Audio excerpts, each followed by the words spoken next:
I've been at JPII since the beginning. The very first headmaster that started this whole school, Hans Bruckmann, was a pupil of mine that I taught at St. Anselm's Abbey School.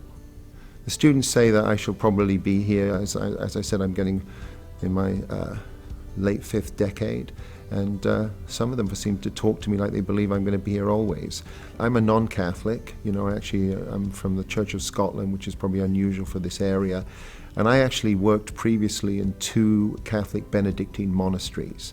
And I just enjoyed so much the spirituality. I enjoyed the sort of what I would call the intellectual tradition of the Benedictine values. Coming to this school, I had the feeling they were going to have that same, what I would call Catholic aura, which is very inclusive, includes everybody.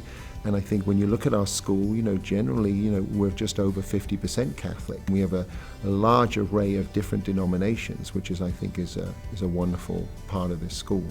I think a parent should choose this school if they believe that their child should experience what I call a healthy state of angst in the academic world. This is not a school for people who just want to go through the motions. When I see education is a sense that you try and enhance the whole being of the person, and you're looking at the sporting side, the intellectual side, the spiritual side, even like I say, morality.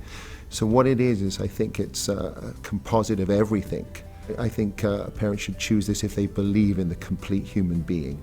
And first of all, I think you really want to make a person that can contribute something to society, but also someone who wants to take on risks, good risks, someone who wants to go to what I would call the next level, that is constantly looking for new challenges to take on, and I think that's part of what this place does. What I want is, in a sense, is that I want a child that's going through this experience to sometimes have to look within themselves to find out what they've got deep inside them. And if we can bring that out and take them to the highest they can be, then I'm a happy person.